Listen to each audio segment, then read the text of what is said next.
किसानों को हमेशा जमीन से संघर्ष करते हुए देखा है।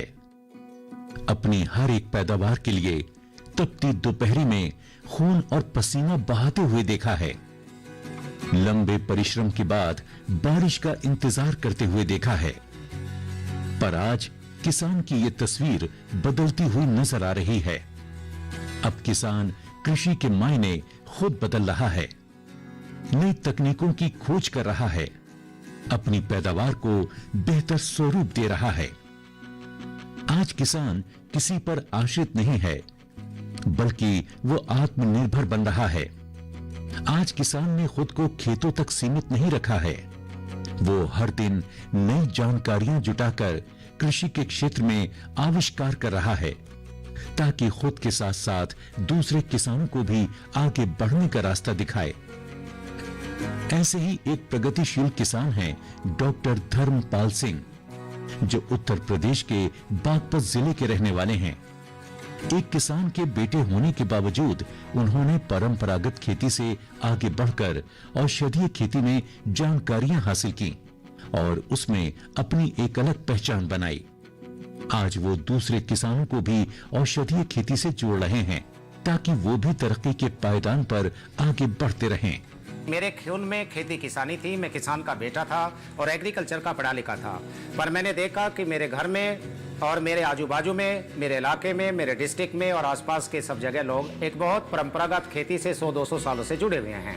मैंने सोचा कि मेडिसिनल क्रॉप की फार्मिंग के बारे में थोड़ा अध्ययन किया, स्टडी किया और देखा कि ये बहुत बड़े लाभ की खेती है।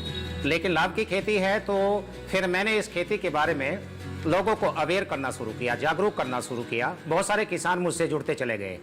एक साधारण परिवार से आने वाले डॉक्टर धर्मपाल सिंह बचपन से ही पढ़ाई में बेहद अच्छे थे और सबसे ज्यादा रुचि कृषि के विषय में थी। इन्होंने कृषि में ग्रेजुएशन किया, पोस्ट ग्रेजुएशन किया और फिर कृषि में ही पीएचडी भी की। पर उनके रास्ते की मुश्किल बनी अंग्रेजी भाषा, जिसकी वजह से वो ना ही अपनी बात को दूसरों तक पहुंचा पा रहे थे और ना ही दूसरों के ज्ञान को ले पा रहे थे। पर वो पीछे जाने के बजाय आगे बढ़ते रहे, अंग्रेजी सीखी और हर तरह की जानकारियां एकत्रित की। डॉक्टर धर्मपाल ये जानते थे कि उनकी इस समस्या का सामना ज्यादातर किसान कर रहे थे। उन्होंने कई किसानों को अंग्रेजी भाषा का ज्ञान दिया ताकि वो खुद को एक बेहतर तरीके से व्यक्त कर सकें। हाई स्कूल तक की पढ़ाई मैंने साइंस साइड में की। उसके बाद फिर मैं एग्रीकल्चर सेक्टर में एग्रीकल्चर की पढ़ाई की। उसमें 10+2 graduation, post graduation, even PhD also. Agriculture में पढ़ाई करने के बाद मैंने एक समस्या फेस की। जब मैं 1-2 जगह इंटरव्यू फेस किया तो मैंने देखा कि सब्जेक्ट की मुझे अच्छी नॉलेज है, मेरे विषय की मुझे अच्छी पकड़ है, उसको मैं बहुत अच्छे से हिंदी में एक्सप्लेन कर सकता हूँ। लेकिन इंटरव्यूअर जब इंग्लिश में क्वेश्चन करता है तो मुझे एक प्रॉब्लम फेस हुई, एक गिल्टी कॉन्शियस हुआ। फिर मैंने सोचा कि पढ़ाई करने के बाद एग्रीकल्चर सेक्टर में जॉब ना की जाए। और मुझे ये भी पता था कि जब मैं इतना मेरिटोरियस इंग्लिश में की प्रॉब्लम फेस कर रहा हूँ तो मेरे से नीचे वाले कितनी फेस कर रहे होंगे। तो फिर मैंने उसी क्षेत्र में बहुत सालों तक इंग्लिश की लोगों को ज्ञान दिया, इंग्लिश बोलना, पर्सनैलिटी डेवलपमेंट और लोगों को खूब अच्छा कम्युनिकेशन सिखाया। डॉक्टर धर्मपाल को शुरू से ही औषधीय खेती में रुचि थी। वो इस पर हर तरह की जानकारियां एकत्रित कर रहे थे। उन्हें ये पता था कि भविष्य में किसानों के लिए औषधीय खेती में बेशुमार अवसर होंगे जो उनकी आमदनी को कई गुना बढ़ा सकते हैं। डॉक्टर धर्मपाल एक जगह से दूसरी जगह औषधीय खेती की जानकारी की खोज में भटकते रहे और उससे संबंधित हर तरह का ज्ञान लेते रहे। कई वर्षों की कड़ी मेहनत के बाद डॉक्टर धर्मपाल के पास औषधीय खेती से संबंधित लगभग हर तरह की जानकारी थी।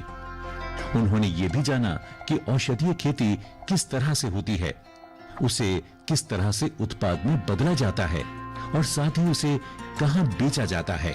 मैं बहुत सारे विश्वविद्यालयों में गया, बहुत सारी यूनिवर्सिटीज में गया जो एग्रीकल्चर यूनिवर्सिटीज होती है, उस एग्रीकल्चर यूनिवर्सिटीज में एक हर्बल गार्डन डिपार्टमेंट होता है। जितनी भी मेडिसिनल और एरोमेटिक क्रॉप्स होती है वो हर्बल गार्डन डिपार्टमेंट में आती है, जैसे agronomy, horticulture, entomology, sociology, extension, ऐसे ही हर्बल गार्डन डिपार्टमेंट होता है। जहाँ भी मुझे थोड़ा सा ज्ञान मिलता गया मैं उसे लेता गया, इकट्ठा करता गया, और वो आते आते उन फसलों की चीज़ों का मेरे पास इतना ज्ञान इकट्ठा हो गया कि फिर उसकी एक्सपर्टाइज मेरे पास आ गई। उसके लिए फिर मुझे भारत सरकार के आयुष मंत्रालय और जगह से भी लोगों ने मुझे कदर करना शुरू किया। वो मुझे नहीं पता कहाँ से पहुंची, मैंने उनको अप्रोच नहीं किया, और फिर मैंने उस फसलों को किसानों को कराना शुरू किया, उनको समझाया, बताया। फिर मुझे कहीं से पता चला कि कुछ 1, 2, 4 लोग हैं जो इस तरह की छोटी मोटी खेती छोटे स्तर पे, बहुत छोटे स्तर पे करते हैं। जब मैं उन लोगों से मिला तो काफी ज्ञान, काफी नॉलेज मुझे उन लोगों से मिली। एक समय था जब औषधीय खेती देश में कुछ चुनिंदा जगहों पर ही होती थी, जिसके बारे में कुछ ही लोग थोड़ी बहुत जानकारी रखते थे। पर आज देश में औषधीय खेती बड़े पैमाने पर हो रही है, जिसे देखकर डॉक्टर धर्मपाल बेहद खुश हैं। इतना ही नहीं, उन्हें इस बात की भी खुशी है कि वर्तमान सरकार ने इस खेती से संबंधित आयुष मंत्रालय का गठन भी किया है, जिसके अंतर्गत औषधीय खेती को पूरे देश में प्रभावी रूप से प्रोत्साहन मिल रहा है। मुझे इस बात की खुशी ये है कि जिस क्षेत्र में मैंने बहुत पहले एंटर किया था, जब ढूंढे से भी नहीं जानता था, जब लोग जानते नहीं थे कि सतावर किसे कहते हैं, लोग सफेद मूसली का नाम भी बहुत थोड़े से लोग जानते थे जो पंसारी कैसे खरीदते हैं, फसल के बारे में तो वो भी नहीं जानते थे। अब मुझे बहुत खुशी होती है कि इसका क्षेत्र, इसका रकबा बहुत ज्यादा बढ़ गया। और विशेष खुशी तो तब मुझे मिली जब भारत सरकार में सरकार चेंज हुई 2014 में, माननीय नरेंद्र मोदी जी प्रधानमंत्री बने, तो उन्होंने एक नया मंत्रालय बनाया, आयुष मिनिस्ट्री, जो मेडिसिनल प्लांट और एरोमेटिक प्लांट्स की कल्टीवेशन को ही देखता है। तो तब मेरी खुशी का कोई ठिकाना नहीं रहा। नरेंद्र मोदी की ये पहल, मुझे लगा कि ये मेरी प्रयास में कहीं 4 चांद लग गए। पूरे देश में विभिन्न जगहों पर तरह तरह की औषधीय खेती की जाती है, जो उस जगह की जलवायु और मिट्टी के हिसाब से उगाई जाती है। वैसे तो भारतवर्ष के अंदर बहुत सारे मेडिसिनल प्लांट की कल्टीवेशन होती है, जैसे कि मैं बता देता हूँ। उसमें सतावर होती है, सफ़ेद सतावर और पीली सतावर। ऐसी ही एक मेडिसिनल क्रॉप होती है सफ़ेद मूसली। सफ़ेद मूसली की वैसे तो 15-16 स्पीसीज होती है, तो भारतवर्ष में मुख्यतः क्लोरोफाइटम बोरीविलियम स्पीसीज की कल्टीवेशन की जाती है। उसके पीछे एक बहुत बड़ा रीजन ये होता है कि उसमें सेफोनिन और सेफोजेनिन की कंटेंट की मात्रा बहुत ज़्यादा होती है। अगर किसान भाई इस प्रोग्राम को देख रहे हैं तो वो क्लोरोफाइटम बोरीविलियम वैरायटी की ही कल्टीवेशन करें। ऐसी एक फसल होती है अकरकरा, बहुत शॉर्ट ड्यूरेशन की फसल होती है। ऐसी एक फसल होती है अश्वगंधा, ऐसी एक फसल होती है सर्पगंधा, ऐसी एक फसल होती है एलोवेरा, ऐसी एक फसल और भी होती है गिलोय, तुलसी। डॉक्टर धर्मपाल औषधीय खेती की जानकारी एकत्रित करके उसे एक प्रयोग के तौर पर छोटे स्तर पर सफलतापूर्वक उगाते हैं, फिर उसकी पूरी जानकारी दूसरों तक पहुंचाते हैं।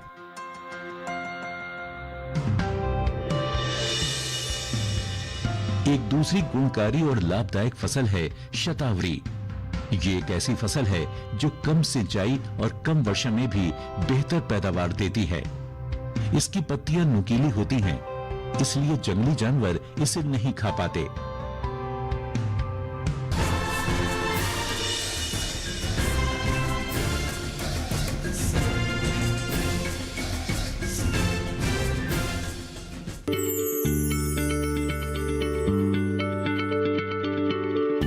क्या आप किसी बीमारी से परेशान हैं? चाहते हैं डॉक्टर की सलाह? तो हम हैं आपके साथ, बताएंगे आपको जीने की राह। समस्याएं आपकी, समाधान देश के मशहूर विशेषज्ञों के। घर बैठे बात करें देश के जाने माने डॉक्टरों से। हमारे लाइव प्रोग्राम स्वस्थ किसान में हर शनिवार शाम 6 बजे से 7 बजे तक।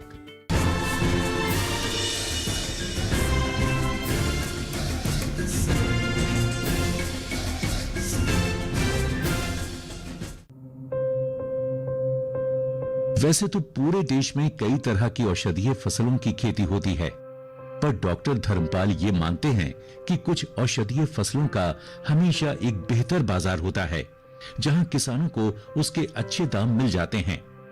ऐसी ही एक फसल है सफेद मूसली, जिसे अलग अलग राज्यों में अलग अलग तरह से पैदा किया जाता है। और इसकी पैदावार का समय भी अलग होता है।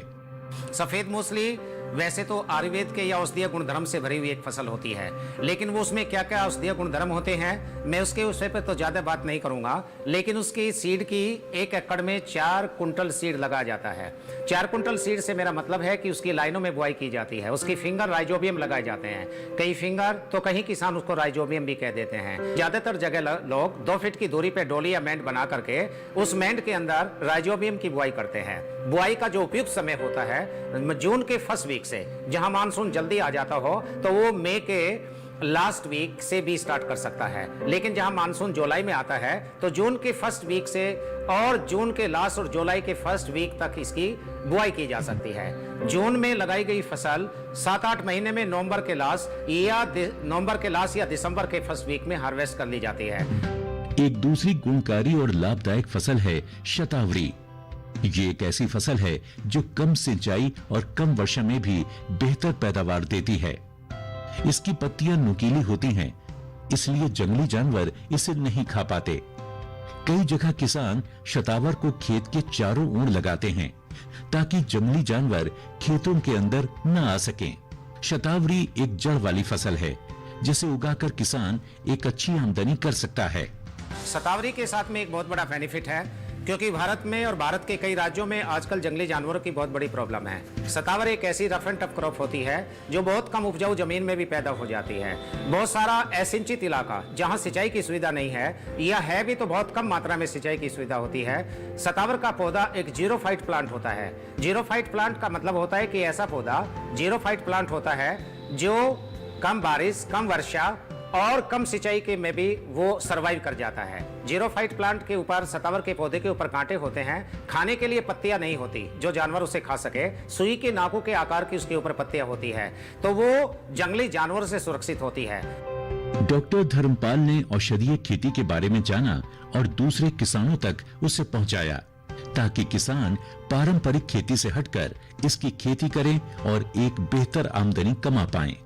पर डॉक्टर धर्मपाल ने देखा कि औषधीय फसलों से एक बेहतर पैदावार करने तक किसान को कोई परेशानी नहीं आ रही थी। किसान को मुश्किल आ रही थी इस औषधीय पैदावार को प्रोसेस करके उत्पाद में बदलने में, जो उनके लिए एक महंगा सौदा साबित हो रहा था।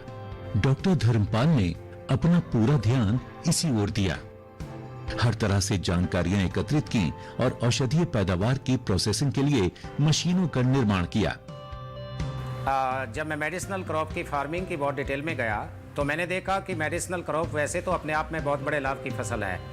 मार्केट भी इसका बढ़ता चला गया, किसानों को बेचने में भी कोई दिक्कत नहीं है। लेकिन जो असली दिक्कत है इसकी, जो कॉस्ट ऑफ प्रोसेसिंग और कॉस्ट ऑफ कल्टीवेशन की दिक्कत आई, तो फिर मैंने इसके ऊपर फोकस किया। मैंने टोटल समय फिर इसके ऊपर डिवोट किया कि इसकी कॉस्ट ऑफ कल्टीवेशन पैदा करने का खर्चा और इसकी कॉस्ट ऑफ प्रोसेसिंग को कैसे मिनिमाइज किया जाए। यानी कि फिर उसके लिए मैंने बहुत सारी मशीनों का आविष्कार किया। अब किसान भाई अगर इस तरह की मेडिसिनल क्रॉप की फार्मिंग कल्टीवेशन कर रहे हैं तो अगर वो 1 एकड़ की फसल की प्रोसेसिंग करने में 1 से 1.5 लाख रुपए का खर्चा करता है, अगर वे मशीनें उसके पास में हैं तो उन मशीनों की मदद से वो 1.5 लाख रुपए के खर्चे को यानी कि 10,000 रुपए और 15,000 रुपए में उस काम को कर सकता है। शतावरी को बॉयल करने के लिए डॉक्टर धर्मपाल ने इस मशीन का निर्माण किया है जिसका नाम इन्होंने मोबाइल बॉयलर रखा है। एक्चुअली एक ट्रॉली के ऊपर हाईटेक बॉयलर और एक ड्रायर को सेट किया गया है। इसको हम मोबाइल बॉयलर भी कह सकते हैं। मोबाइल इन दैट सेंस कि ये ट्रॉली के ऊपर सेट है और कहीं भी ले जा करके आप अपने प्रोडक्ट को बॉयल कर सकते हैं। बहुत सारे प्रोडक्ट ऐसे होते हैं जो बॉयल करने के बाद ही तैयार होते हैं, जिनमें शतावर एक प्रोडक्ट है मेडिसिनल क्रॉप में, जिसको बॉयल करने के बाद पीली शतावर को तभी उसमें कलर आ पाता है। बॉयल होने के बाद ही उसको सुखा करके तब उसको भंडारण किया जाता है। ये high tech boiler in that sense कि ये स्टीम जनरेट करता है, इसके अंदर स्टीम जनरेट होती है। स्टीम जनरेट करने के लिए इसमें 2 हाईटेक चीजें लगाई गई है। एक तो ये डीजल फैड होता है, कहीं इलेक्ट्रिसिटी की फैसिलिटी ना हो तो आप डीजल डाल करके डीजल की कोयल को उस डीजल फैड उसमें आग लगा करके उसको गोयल को गर्म करके उससे स्टीम बना सकते हैं। उससे भी आप अपनी शतावरी या किसी भी प्रोडक्ट को बॉयल कर सकते हैं। और अगर आपके पास बिजली की फैसिलिटी भी है तो दूसरी सुविधा इसके साथ में दी गई है कि बिजली के 12 किलोवाट के इसमें हीटर लगाए गए हैं जो बिजली से कनेक्ट करके भी स्टीम बना सकते हैं। इसी के पीछे जो स्पेस बची है उसमें एक ड्रार लगाया गया है। ड्रार के अंदर ब्लोवर लगे होते हैं जो गर्म हवा फेंकते हैं और ड्रार के अंदर 3 जालियां लगी हैं। 3 जालियों का मतलब होता है कि इसमें 6 रैक बनी हुई है। 6 रैक पे काफी माल आप सुखा सकते हैं। केवल माल को सुखाने की जरूरत ड्रायर के अंदर उसी कंडीशन में होती है जब आपका मौसम खराब हो जाए और माल को सुखाना इमरजेंसी हो, यानी कि इमीडिएटली माल सुखाना जरूरी है न तो वो खराब ना हो जाए। तो साथ के साथ आप ड्रायर फैसिलिटी को भी यूज कर सकते हैं। ये सफेद मूसली का छिलका उतारने की मशीन है। डॉक्टर धर्मपाल सफेद मूसली की साफ सफाई में लेबर पर काफी खर्च कर देते थे, तब उन्होंने इस टेक्नोलॉजी का निर्माण किया। ये सफेद मूसली की पीलिंग एंड वॉशिंग मशीन है। सफेद मूसली की छिलका उतारने की मशीन ये 2 HP की मोटर से ऑपरेट होती है।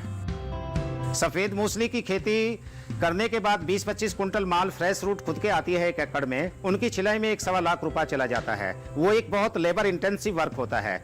आजकल लेबर महंगी होती जा रही है, तो कई साल पहले मैंने ये प्रॉब्लम फेस की। लेबर से छिलवाया तो सारा प्रॉफिट मेरा लेबर को पे करने में चला गया। फिर एक ऐसा इनोवेटिव आइडिया मेरे दिमाग में आया जिस आइडिया पे मैंने काम किया और अल्टीमेटली कोई भी आइडिया एक बार में तो सफल नहीं होता, 2-3 बार में जाकर के ये सफल हो गया। अब ये मशीन 1 एकड़ का किसान ने अगर सफेद मूसली लगाई है तो सफेद मूसली की 1 एकड़ की पीलिंग अगर इससे करता है तो वो 1.25 लाख रुपए उसकी पीलिंग में बचा सकता है। यह है शतावरी finger cutting machine. Doctor Dharampal का मानना है कि ये मशीन 10 से 12 मजदूरों का काम अकेले ही कर लेती है। एक्चुअली ये सतावर फिंगर कटिंग मशीन है। जब मैंने देखा कि सतावर को हाथ से काटने का बहुत बड़ा खर्चा है, उसमें बहुत लेबर लगती है, तब ये आइडिया मेरे दिमाग में आया कि क्यों ना एक ऐसी मशीन तैयार की जाए जो 10-12 किसानों के बराबर 10-12 मजदूरों के बराबर एक ही मशीन काम करे। फिर मैं इस आइडिया को फाइनलाइज करने के लिए काफ़ी समय लगा, इसमें काफ़ी मॉडिफिकेशन करना पड़ा और तब जाकर के ये आइडिया फाइनल हुआ। अब इसका लाभ ये है कि एक मजदूर 12 मजदूरों के बराबर काम करे तो किसान एक दिन में एक मजदूर के ऊपर 200 रुपये खर्च करके और उससे 12 मजदूरों का काम ले सकता है। किसानों की जो शतावरी की पोस्ट हार्वेस्ट मैनेजमेंट की प्रॉब्लम है, जैसे पीलिंग की है या उसे उखाड़ने की जो समस्या है, उस पे धर्मपाल जी ने, जो बागवत जिला के किसान हैं, उन्होंने मशीनों का जो आविष्कार किया है वो बहुत ही उपयोगी सिद्ध होगा। इस आशय के साथ ये प्रयास किए गए कि उन्होंने जो ये तकनीक विकसित की है उसका मूल्यांकन किया जाए। नेशनल मेडिसिनल प्लांट्स बोर्ड के जो रीजनल कम फैसिलिटेशन सेंटर है उत्तर भारत का, जिसके अंतर्गत उत्तर प्रदेश राज्य का कार्य हमारे द्वारा देखा जाता है, उसके तहत हमने अभी हाल ही में CMAP के कुछ वैज्ञानिकों के साथ और CSIR के वैज्ञानिकों के साथ एक परिचर्चा करके इनकी मशीनों का प्रदर्शन करवा करके उसका मूल्यांकन करने की एक योजना बनाई है। और हमें पूर्ण विश्वास है कि ये जो मशीन है ये शतावरी की खेती में उसके पोस्ट हार्वेस्ट मैनेजमेंट के मूल्य को कम करके एक क्रांतिकारी पहल कर सकती है। ऐसी कई तरह की मशीनों का निर्माण डॉक्टर धर्मपाल ने वर्षों की मेहनत करके किया है ताकि किसान औषधीय खेती का पूरा लाभ उठा सकें। डॉक्टर धर्मपाल की औषधीय खेती को प्रोत्साहन देने के इस मिशन में कई किसान उनके साथ कदम से कदम मिलाकर चल रहे हैं। किसानों का सहयोग हर रोज बढ़ता जा रहा है। एक लंबी फहरिस्त है उनके साथ चलने वालों की।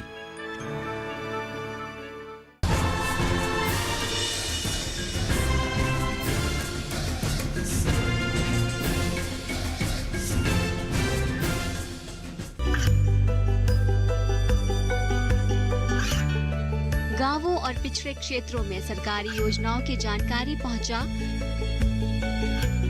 देश में कौशल और क्षमता विकास कर ग्रामीणों को सामाजिक बदलाव और विकास से जोड़ने की दूरदर्शन किसान की पहल चौपाल चर्चा देखें सोमवार से शुक्रवार सुबह 9 बजे।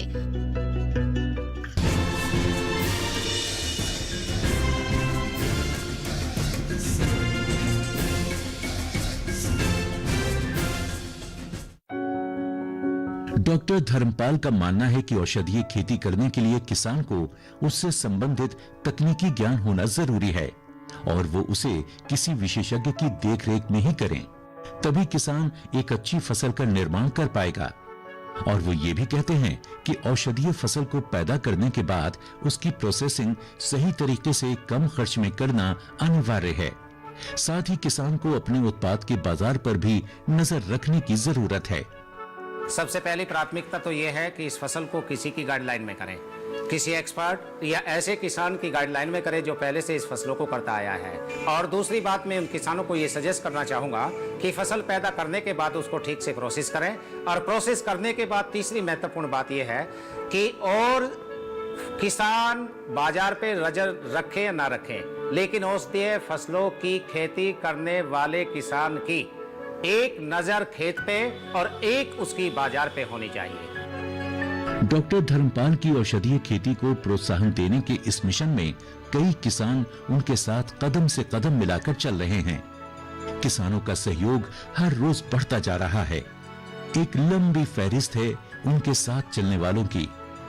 मैं डॉक्टर साहब से पिछले 10-12 साल से जुड़ा हूँ और उन्होंने जो आयुर्वेदिक खेती कराना शुरू किया, मैंने लगाई थी वो लार्ज स्केल पर कई एकड़। और हमारे यहाँ जो गन्ने की बेल्ट है उसके बजाय हमें उसमें ज़्यादा प्रॉफिट है। मैंने सतावा रकर करा और 2-3 चीज़ें लगाई, 3-4 लोगों ने और गांव में लगाई हमें देख करके, और उससे अच्छा प्रॉफिट हमें मिला। डॉक्टर साहब इस क्षेत्र में एक नई किरण लेके आए हैं, नई क्रांति पैदा करेंगे। जो बाप दादा के आगे से गन्ने खेती पर लगे हुए हैं उससे छुटकारा मिलेगा।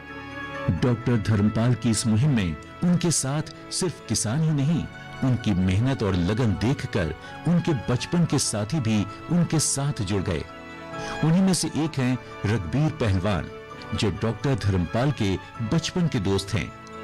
रघबीर बताते हैं कि डॉक्टर धर्मपाल बचपन से ही काफी जागरूक और फुर्तीले थे। डॉक्टर डीपी सिंह जो है ये 4 भाइयों में सबसे छोटा है। एक साधारण किसान के बेटे हैं और बचपन में जो था 4 भाइयों में सबसे बड़ा नटखट भी था। ये कभी भी सुनने में विश्वास नहीं करता था, सुनाने में विश्वास करता था, अपनी बात को मतलब रखता था और उसी के मजबूत करता था डॉक्टर डीपी सिंह जो है। और पूत के बाप पालने पिछाने जहाँ, और यही उम्मीद थी इस पर कहाँ तक ये पहुँच सके, यहाँ तक पहुँच गया हो आगे, और कहाँ तक पहुँचेगा इसकी कोई उम्मीद नहीं। इतना अलर्ट और एक्टिव ये है। डॉक्टर धर्मपाल अपना लंबा अनुभव किसानों के साथ बांटना चाहते हैं। उनका ये मानना है कि जो भी किसान पारंपरिक खेती कर रहे हैं वो अपनी जमीन के कुछ हिस्सों पर औषधीय खेती भी करें, क्योंकि औषधीय उत्पादों का बाजार देश में ही नहीं बल्कि पूरे विश्व में तेजी से बढ़ रहा है। इस खेती को करके किसान अपनी आय को बढ़ा सकता है। मैं किसान भाइयों को ये सलाह देना चाहूँगा कि जो भी आप परंपरागत खेती करते आ रहे हैं उस खेती के ऊपर मैं कोई टीका टिप्पणी नहीं करूँगा। मैं उसके किसी भी फसल के विरोध में नहीं हूँ, लेकिन उसके कल्टीवेशन के एरिया को थोड़ा कम करके और उनके साथ साथ मेडिसिनल क्रॉप की फार्मिंग स्टार्ट कीजिएगा। ये बात मैं इस आधार पे कह रहा हूँ कि पूरी दुनिया में, आपको पता हो या ना पता हो, पूरी दुनिया आयुर्वेद की तरफ बढ़ रही है। आने वाला समय बहुत जल्दी आने वाला समय अब पूर्णतः आयुर्वेद पे आने जा रहा है। मैं यूरोप, अमेरिका, ऑस्ट्रेलिया, अफ्रीका महाद्वीप की तो बात नहीं करूंगा, लेकिन इन 3 महाद्वीपों के बारे में बताऊं तो वहां लोग एलोपैथी से भर चुके हैं। अब वे आयुर्वेदिक मेडिसिन के ऊपर ज्यादा है, तो इसलिए विदेशों में आयुर्वेद का बहुत चलन बढ़ रहा है। और आयुर्वेद की पता ही है कि जितनी भी दवाई हैं वे सब औषधियों से तैयार होती है जिनकी कि आप कल्टीवेशन करते हैं। डॉक्टर धर्मपाल एक ऐसे प्रगतिशील किसान हैं जिन्होंने अपना जीवन औषधीय खेती की जानकारी को एकत्रित कर उसे दूसरे किसानों तक पहुंचाने में लगा दिया। वो चाहते हैं कि देश के किसान पारंपरिक खेती के साथ साथ आधुनिक खेती की ओर भी बढ़ें। वो चाहते हैं कि किसान अब आत्मनिर्भर बने।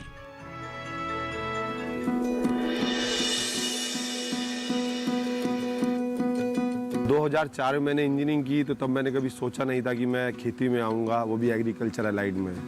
तो तकरीबन मैंने 14 साल नौकरी की इंडियन कंपनीज में भी और एमएनसी कंपनी में भी। तो मेरे को कुछ जॉब करते करते फील होने लगा था कि मैं जॉब के लिए 100% डेडिकेटेड नहीं हूँ।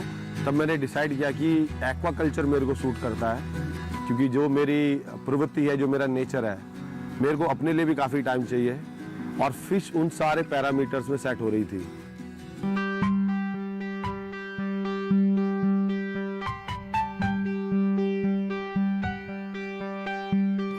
ये दरिया दरिया और हौसला है समंदर, जिन्हें पंखों की परवाह नहीं, वो उड़ान इनके अंदर। ये है मस्त कलंदर मस्त कलंदर मस्त कलंदर मस्त कलंदर मस्त कलंदर मस्त कलंदर मस्त कलंदर।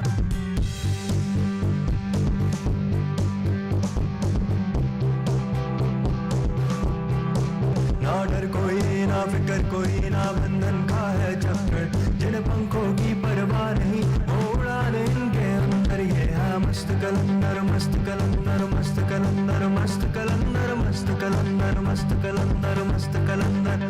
ये है मस्त कलंदर मस्त कलंदर मस्त कलंदर।